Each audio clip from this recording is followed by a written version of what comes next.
Welcome to Facilitating on Purpose, where we explore ideas together about designing and facilitating learning. Join me to get inspired on your journey to becoming and being a great facilitator wherever you work. I'm your host, Beth Cougler Blom. Hello, thank you so much for being here. This is episode 22 of the podcast, Music as a Facilitation Tool, with my guest, Julias Alego. Julias currently works as the Chief Executive Officer of the Kenya Institute of Bankers. What he does is spearhead skills development for the Kenyan financial sector. I was really fortunate to be a participant in one of Julias's sessions that he facilitated through the International Association of Facilitators, the chapter based in Kenya. I got so much out of the session that I thought, hey, I'm going to ask Julias if he would continue the conversation together with me on this podcast, and that's exactly what we've done. I hope you enjoyed the episode because as I listened back to it, I realized we laughed a lot in this episode. He's such a nice person to be able to share his knowledge and his experience in many ways, but of course around using music and singing and dancing and facilitation. Here we are, myself and Julias Alego, talking about music in facilitation. Enjoy the show. Julias, it's so wonderful to have you with me today to have this conversation. Thanks for being here on the show. Oh, thank you, Beth. It's really my pleasure as well. And I'm really looking forward to an engaging session with you. Thank you very much. Me too. I was thinking that we could start to talk about maybe a little bit about where we both grew up. We are located in different parts of the world. And maybe our topic today, music as a facilitation tool, maybe it somewhat depends on, our backgrounds and where we grew up. Can you tell me where you grew up in the world and where you are? And maybe a little bit about how music has been part of your life so far. I'm looking at music as something which I was born with, really. I should say that, because I was born in Nairobi, Kenya, did most of my basic education in Kenya. But then looking back, music has been part and parcel of what I do as an African child, because when you're born, there's quite some joy. Of course, you wouldn't know about it, but then you'd see what happens with other kids. There's quite a lot of joy, women coming to sing. And that just brings in the aspect of music within yourself right from the time you're born. But then it picks up to, as you go to school, part of the lessons will be done using music. And I think it's absolutely a powerful tool to use when you're engaging with the teachers through music, and even the basic greetings will be musical as you're addressing the teacher and answering questions as well. But then this then goes up to other social functions that you would attend as well. So be it celebrating any other initiation ceremonies, there'll be a lot of music and dance. And then right now, even if you're to get into any political event, always starts with music. So there's quite a lot of music that you grow up with as an African child. But then it's not just music. There's music and dance as well. So you'd be expected to accompany all this with music and dance as well. So as an African child, you grow up with the background of music and lots of music. But then we also need to appreciate that modernity also comes in, because then we're in this transition of traditional music and modern kind of music as well. So that blend then comes in perfectly well, because then right now we're talking of music which you can download anywhere. And that just enriches the kind of music that you would listen to. So I look back at myself and I say, I've been brought up with music. I enjoy music, and music is one of my passions, actually, and different kinds of music. So that's the background I would share with you now. Thank you. Thank you for sharing that. It really sounds like music has touched so many different parts of your life. You mentioned your family and schooling and going into political events. It really seems like it's been in all aspects of your life, which might be a difference for how I've grown up here in Canada. I think of music as being more something that my family gave me, but maybe I got less of it at school. So it's nice to hear that it was more pervasive for you in different aspects of your life. Oh, absolutely. I mean, that's how we raised with music right now. And being in social events with no music, that would be very, very odd, really. Yes. We're here, it's probably more commonplace. And some of us are trying to integrate it more. And that's a part of why I wanted to talk with you today, because I feel like we could be using music more in our events, our facilitated events in North America. And maybe we can learn from African cultures around how pervasive it is and how you use music. So I'm looking forward to learning more from you about how to do that. Thank you. That would be quite nice. Thanks. I really appreciate that. As you grew up and started working, was music then part of what you did at the workplace as well? And did it, as you became a facilitator, was it then just a natural thing for you to do to integrate music into your work? Well, not quite initially, because a professional, you would imagine our workstations would be very serious places to work and engage in. So there would be no music. And even then, when I was growing up, we didn't have all this kind of carry music with some headphones and all that. That was not permissible. So the best you could get is perhaps a radio somewhere. But then when I got into my facilitation journey, I was quite impressed once, but I attended a training program and music was quite at the center of everything. So we had a gentleman who was running a program which was on personal effectiveness. I just loved the way he used music, because then not only did he play very nice music, the sound system was good. And on top of that, he would then have very, very good debrief as to why he was playing music. So I saw the effect that the music had in terms of just running the session. And I picked it up from then on. And I said, yeah, this is something that I would want to integrate into part of my facilitation going forward. So that is what initiated me into loving music and using music as a facilitation tool. So I think for me, it's a wonderful story, really, to look back. And I have since then been using music in one way or another as a facilitation tool. And I think the effects have been absolutely great. I love those moments when you look back at something, you don't necessarily realize at the time that it's so impactful, but it sounds like that particular person was impactful for you in hindsight as you look back, because it sounds like he even was saying, here's why we're using the music in the session. It sounds like a good role modeling for you to kind of connect maybe the two worlds. You already had music as part of your background, but maybe he was the link that helped you connect that to your facilitation. Yeah, as you say that, yes, that is truly what he did. He was able to provide that absolutely link and was able to make me look backwards and say, okay, we have been playing music and we've been dancing ever since traditionally. But then linking it up with something you're doing professionally, that to me was the aha moment to say, okay, music is absolutely powerful. And I think it's something that we can use to engage our participants going forward. That was a very, very powerful moment for me. As you think about your own facilitation, what are some of the reasons why you would use music? Are there different purposes for why you would bring in music and or dancing, or maybe I guess I should say and singing? Do you consider dancing and singing and playing recorded music as kind of all the opportunities within music as a facilitation tool? Oh, yes, certainly. I think for me, the main purpose for music is just to create a mood and atmosphere in the learning environment. And I think music, if used well, will uplift the mood and loosen the atmosphere. And I think looking back as to how I've used music, so ordinarily would be, as we start the session, I would have what we call the arrival music. So where the volume is kept low but audible, and yet reasonable to a sense where as the participants walk in, they can have conversations with each other. So I think that helps to loosen the atmosphere. And I think it's absolutely important to do that.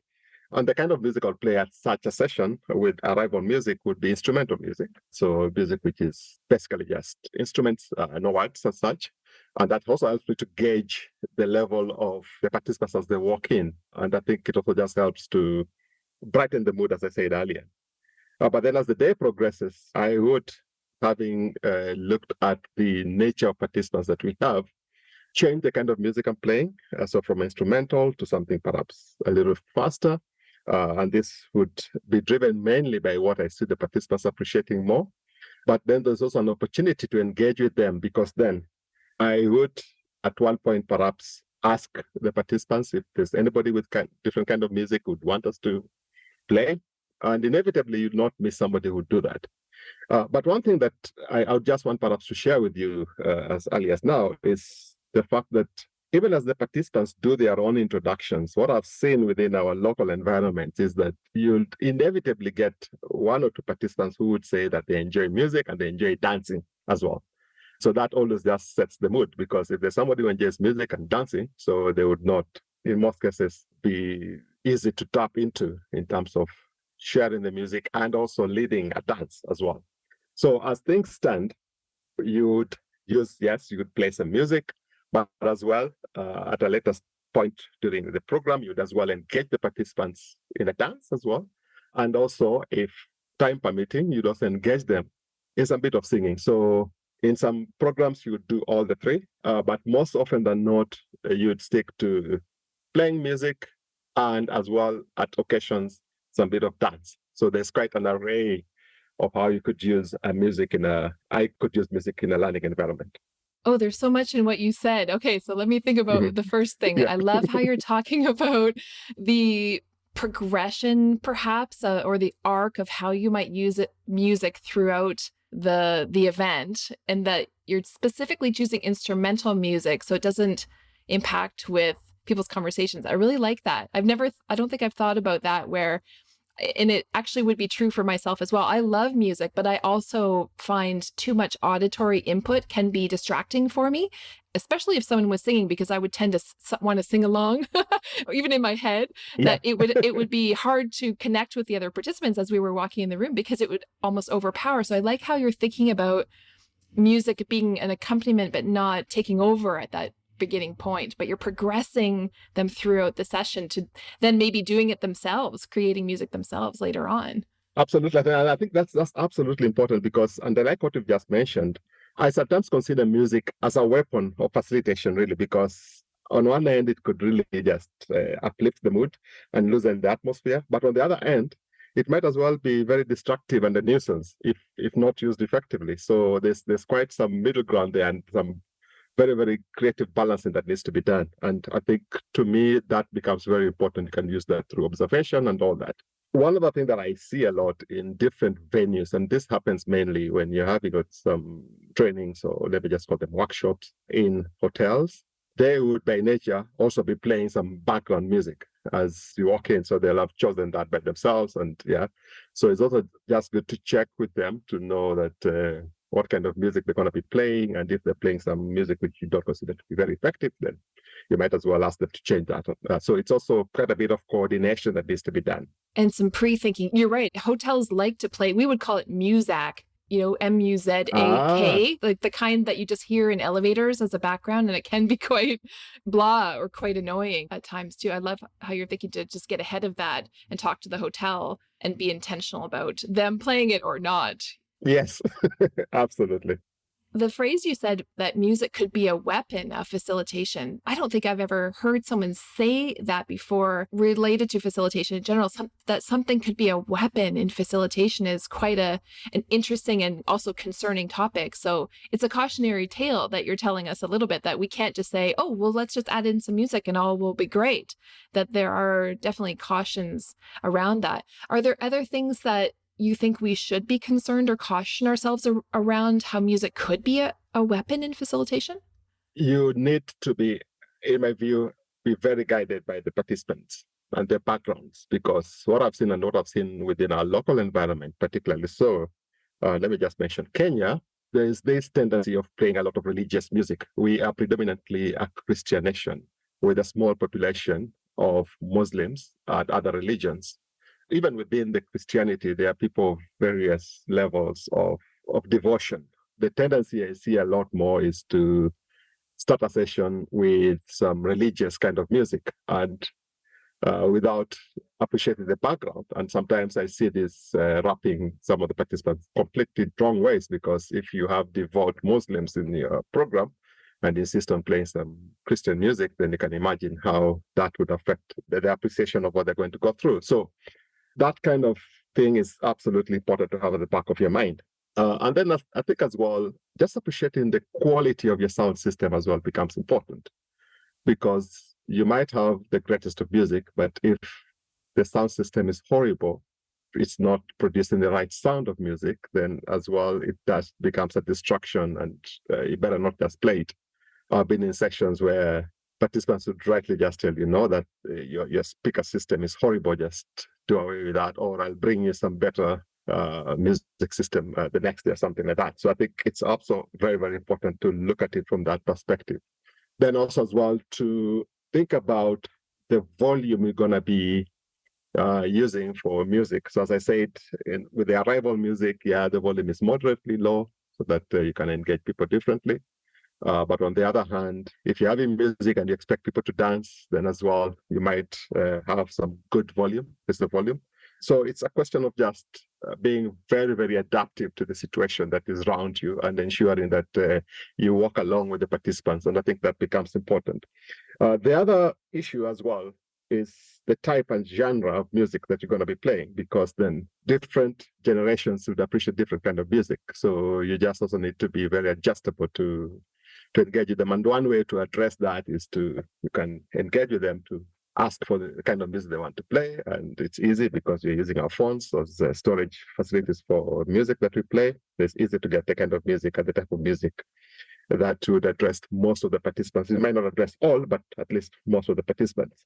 And I think for me, the other thing, which is also very, very important, is for you to appreciate that the lyrics, and sometimes we have this background that, if the music is nice and it's okay with me, then it should be okay with everybody else. That may not be the case. So it's just as well, you need to appreciate what the lyrics are about. If you talk about facilitation in a Kenyan perspective or in an African perspective, we are made of very different nationalities, very different ethnic groups, and the kind of music that you play, you might be enjoying it, but the lyrics would be presenting something very, very different. It might be political, it might be religious, and that might just not serve to build some unity or some inclusivity, but might serve to just exclude and be very offensive to others. So I think as well, those are some of the risks that you need to be aware of as you are choosing any kind of music to play.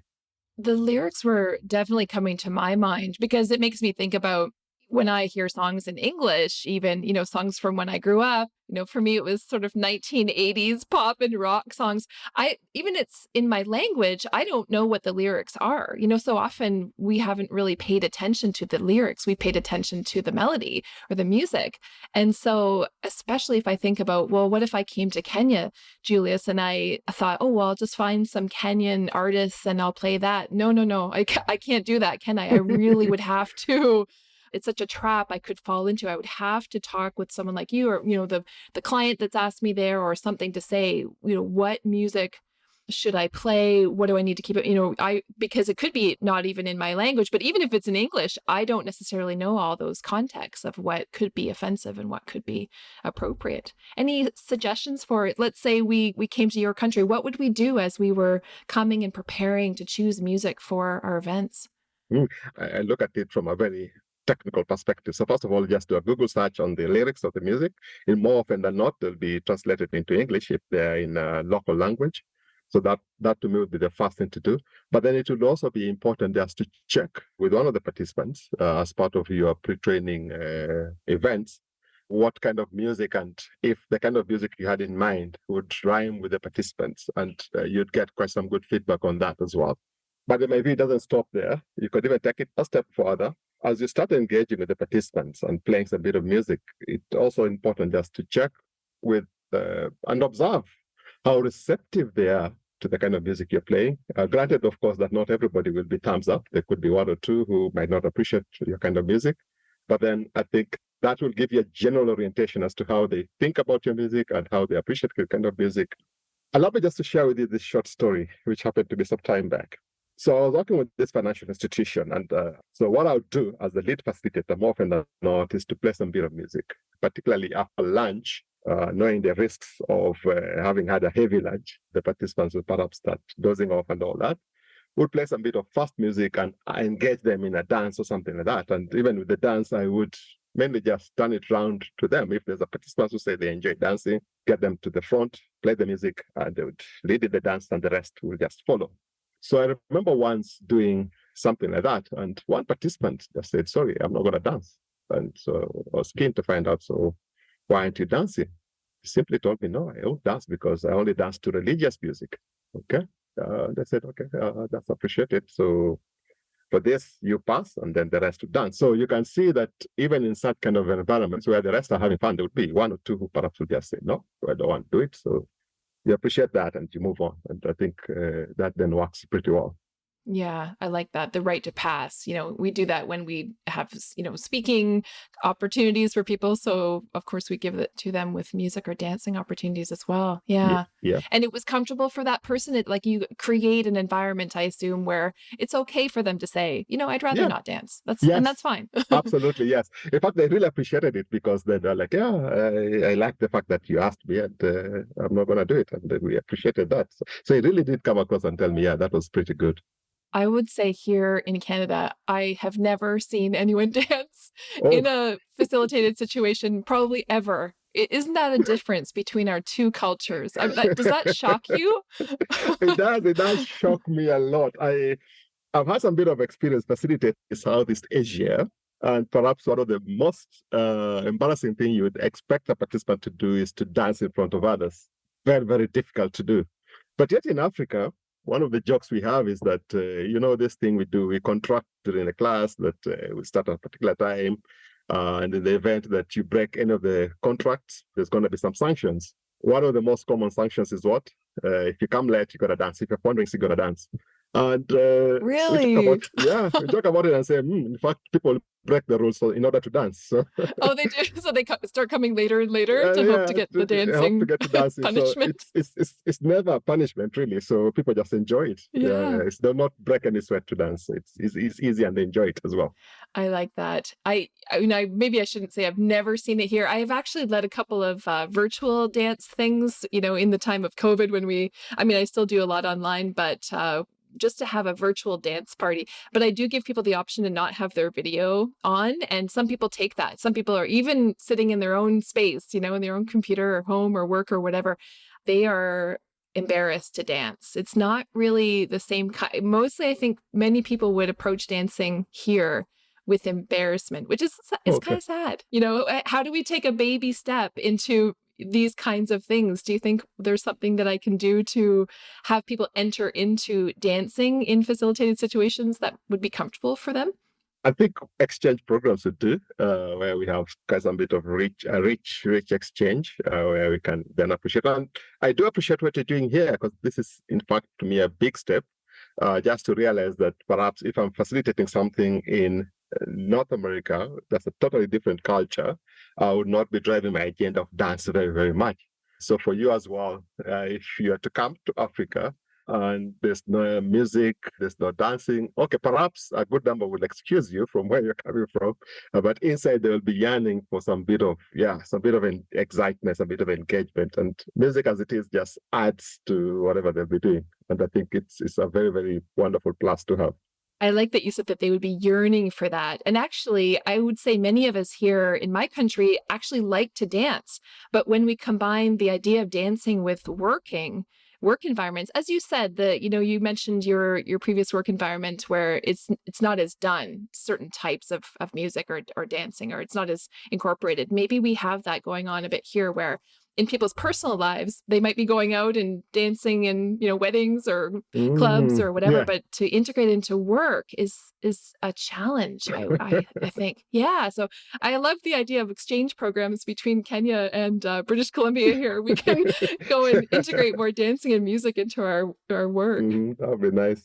You mentioned before to walk alongside participants in this aspect. And I really like that phrase that you've mentioned, both doing preparatory work to choose what the music will be and your intentionality around music, but then you're really mentioning a lot around being flexible in the moment and paying attention to what's going on with participants and their feelings towards what's happening with music and dancing and so on. So I like that phrase that you've said, walk alongside.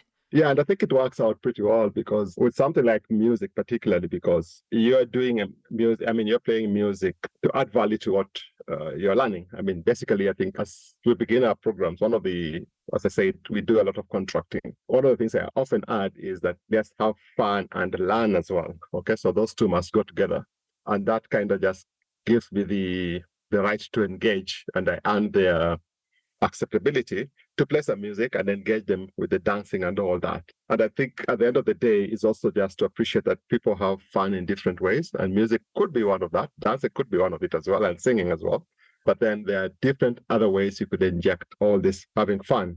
But at the end result, you also want to appreciate is that there is quite a bit of learning that you're driving out of all this. So that then you're not just playing music for the sake of playing music. You're playing music to create the atmosphere, to create the mood, but as well to ensure that the learning environment is great as well. So it's always just for you to be aware and true to the fact that there is something else you really want to achieve, and that is you're there for a purpose. Music is going to be a tool that you're going to use to achieve it. Yeah, thanks for bringing us back to that we're really there. If it's a workshop or a course, we're really there to help people learn. And we hope that integrating music will do that. But you're right, when we create fun, engaging environments in whatever way, music is just one of them, that we do hope it helps people learn because they're more comfortable and they like being there and they maybe want to come back for day 2 or that kind of thing. They don't take off to the washroom and try to avoid the things you're doing. As you just mentioned, I think that's another dynamic to consider a lot more. If you're having a one-day program, then perhaps, yes, you play some bit of music, leave it to music only. I mean, that's how I look at it. But if you're having a 2-day or 3-day program where you're going to get people within an environment for a pretty long period of time, then getting all those concepts, and I mean, I'm just looking at, you're going to play some bit of music, there's going to be some bit of dancing, there's going to be some bit of singing as well, so that you're able to inject all this at the appropriate time to make sure that, yes, participants are looking forward to coming back the next day, they're looking forward to the next session, they're looking forward to the next module. And I think that just helps in building up the kind of atmosphere that you really want to create so that you uplift everybody and the entire program is really charged and then really engaged through learning. So I think that's a very, very important aspect you just mentioned there. Yeah, that we might do different things or kind of progress the use of music differently depending on how long we have with people. Yes. Yeah. Do you also play musical instruments? Do you bring in things and play them live with and for people? Or do you mostly use recorded music? I mostly use recorded music, but then on occasion, I've had 2 different programs where you now inject music, singing and dancing as part and parcel of a module. Let's say it's a module of the program. So let me explain this. You'd ask the participants perhaps to create a song about a particular concept they've learned and present it before others, working in groups. And that creates quite a bit of fun as well and creativity. But that goes on very, very well. So they would create their own musical systems, they would create their own instruments, and they would come in and present the kind of music that they would have chosen. And I think that helps in terms of building up some bit of learning as well. So if you're looking at perhaps you want to engage them in being creative and you just give them as an activity, I want you to think of a song which I wanted to share with everybody else. Think of musical instruments you're going to be using. I wanted to think of, create your own musical instruments. But on top of that, I would also want you to creatively think about traditional attire that you would create using basic materials that I would generally present to them. This would be just ordinarily newspaper cuttings, some bit of tape and all that. And when I did that, I look back on, there are 2 programs that I did that injected quite some bit of music, and there's quite a lot of buzz around it and a lot of fun that goes with it. Yeah.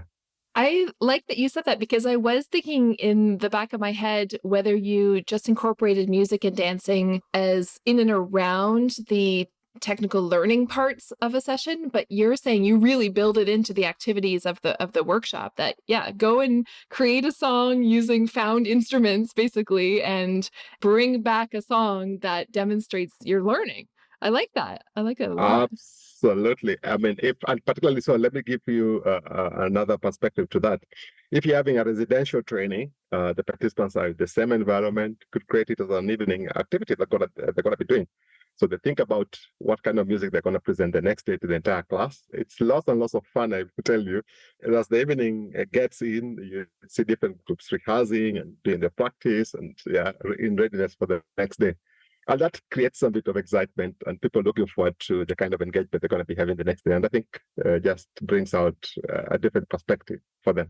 Oh, I would love to be the facilitator and walk around that area, where everyone was working in different rooms and you were kind of going between and listening to them. And actually, it reminds me, I did do something like this. I was part of a choir for a number of years here in my town, and it kind of stopped during the pandemic and I haven't started again. But we did have that kind of activity suggested to us. We did it with our choir directors, suggested and asked us to do this, where we got into small groups. I think he did bring kind of tiny little easy instruments, just like tiny little things that would make sound. And we got to grab a collection of stuff and went throughout this church, which had a number of rooms, and it wasn't religious, but that's just where we were having the event. But I think we had to create something like 8 or 12 bars or 16 bars or something like that of music and come back and present it to the rest of the choir in our small groups. It was fun. And it also was stressful. I feel we were kind of nervously laughing a lot of the time about what we were doing because it was so foreign to us. But when we went to present, there was a lot of laughter and a lot of fun because, of course, we did it in small groups. So we had that safety that we could rely on each other in our little team, playing the songs. But it was very different. And it was a choir. So it was natural for us to do something like that.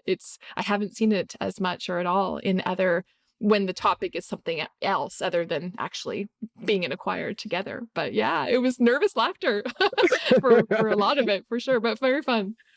No, I like that. I like because it injects the moderate stress that you'd want with the team to make sure that they're really working hard to add something. The next day, they're really coming up ready to present to everybody else. And that's creating quite a bit of buzz and fun. That's good. Yeah, I think it brings the group together. Certainly, you get to know those people in your little team a little bit better doing that and just relying on each other. Yeah. And then to be able to celebrate each other when you go back to the main group to share back was really fun. No, in fact, it's one of the, we use that a lot in team effectiveness, particularly so if, as I say, it is residential. So it's just lots and lots of fun. And it also gives the participants an opportunity to learn each other because that's the purpose why they're there. So can we see the other side of boss or my colleague and something else? And through this activity, it just helps you to break some barriers that have existed. And I think it's just done well. It just becomes very, very powerful. Yeah, that's a nice piece that you said there, just done well. I mean, you've given us the sensitivities around the thought around that, but done well, it is really exciting and fun and brings people together. I have been part of a residential program. I'm remembering we have something here called the Art of Hosting. Do you know Art of Hosting? Do you have that where you are? No. I probably won't do it justice to explain it, but it has a number of facilitative methods that are taught within that program. And it is I think it was 2 or 3 days. Anyway, I went and, stayed somewhere else and took this. And in the evenings, we would get together and people they would have brought guitars or ukuleles, and we would sing and play together and I know how to sing and I like to sing. So I like that kind of thing. And it was probably one of the only times I've ever seen that happen in the evening because we were all staying at the same facility. So we had nowhere else to go, so we could just get together and hang out and play music. And it did bring us together as well. Very lovely. Oh, I'm going to need a lot more on that art of hosting. I think it's something I would really take an interest in. Thanks. Yeah, I'll put it in the show notes and then everybody can find out. Yeah, sounds good. Now, you and I met, Julius, through the International Association of Facilitators, the IAF's Kenya-based event. Well, it was online, but it was about music as a facilitation tool. If I can take us to kind of wrapping up and thinking about why people would want to use music as a facilitation tool, and you've told us a lot about how, why was it important for you to create that event, to have facilitators talk about this? Where did that come from? And do you think it served your purpose, holding that workshop for everyone? As I said earlier, I love music personally. I've been exposed to quite different ranges of facilitation as a facilitator myself, but also as a participant. And I've seen occasions where music is used effectively and the impact it has with participants. I think I believe in the adage that music improves memory. So I think it's absolutely important to have that at the back of the mind. But then used incorrectly, it's also just doesn't serve the purpose and it becomes a nuisance. So the purpose of that workshop and that kind of sharing was to present actually the great advantages that music can offer. But also on the other hand, to share with the participants that, if you don't use it correctly, it might just as well not serve the purpose and might be destructive.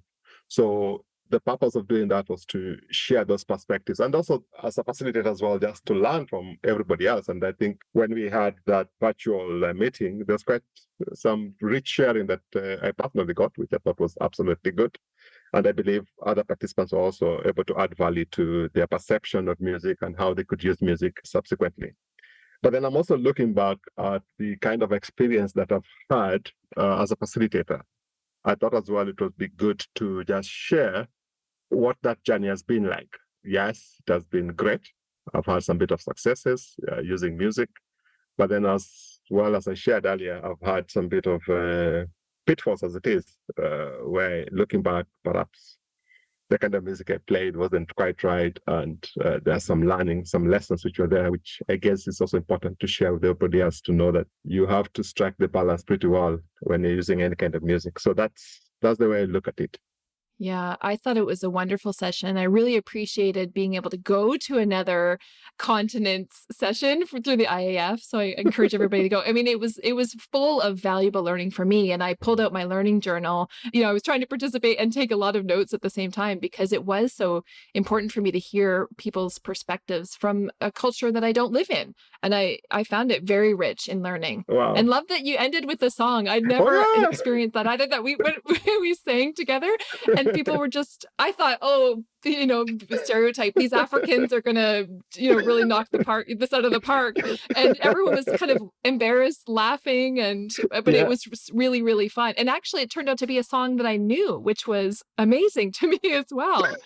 Yeah. Do you often do that, is end with a song to sing together? Yes. I mean, let me put it into perspective as well. One of my clients that I engage have an organizational anthem. So you'd imagine before we start anything, you must start with a song, with that anthem. So starting with music becomes very, very important each day, by the way. But then on the other hand, like the singing that we did, I would use that depending on the class that we're having and the subject we're covering. So if it's something around team effectiveness, that's a very, very important song.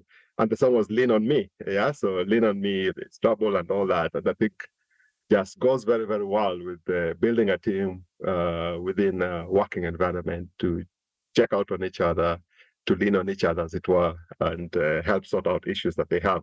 So I would use that selectively, depending on the program that we're running.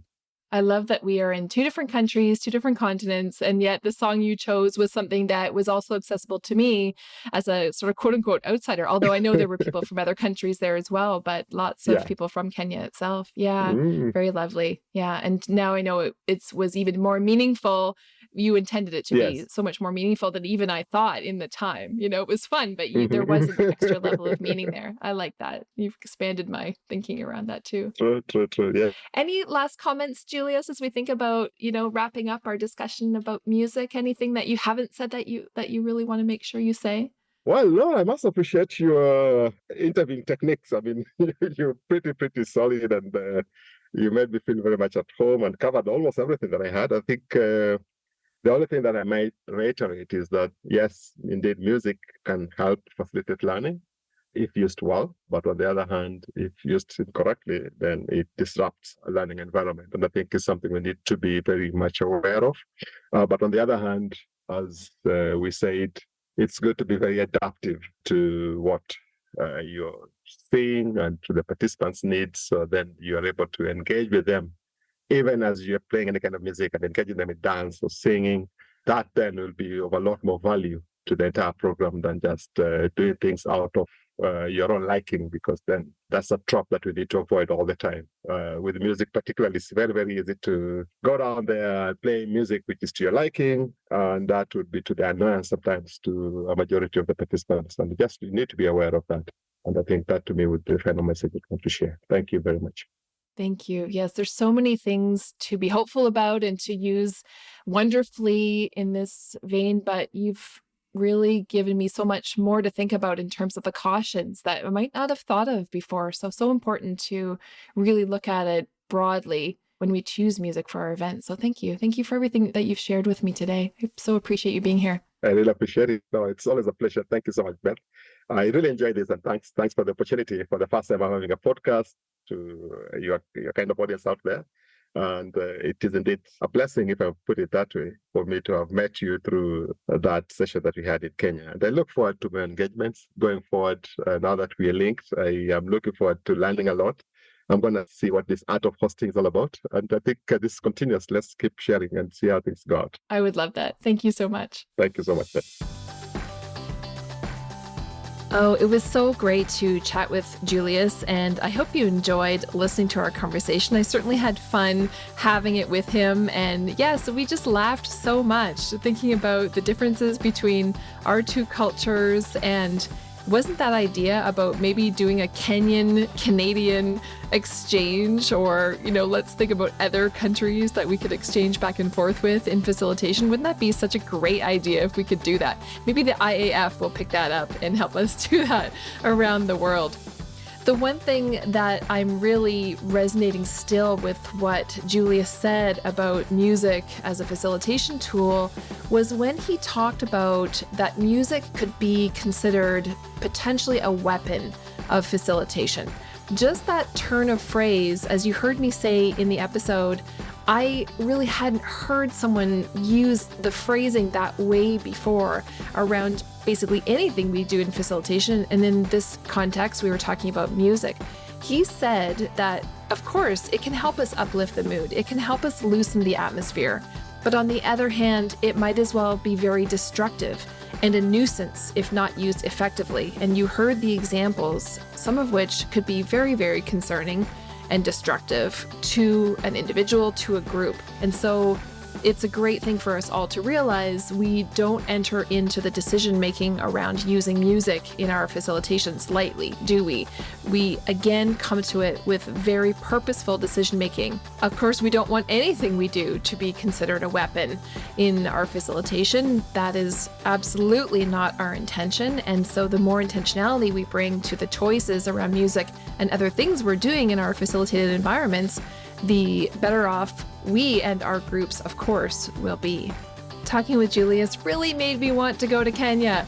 I don't know if you felt that way too, but boy, does it ever make me want to go and be a fly on the wall in their room. Well, maybe more than a fly, actually. I want to go and sing and dance with Kenyan participants and Kenyan facilitators and anyone else around the world who creates that type of environment. I'm going to see what I can do too in my own facilitation here in Canada to try to move groups in that direction, to have a little bit more fun, get a little bit less serious maybe with some of our topics, and use music as a facilitation tool. Thank you so much to Julias for helping propel all of us in that direction. In the next episode of the podcast, you will hear me talking about building community online.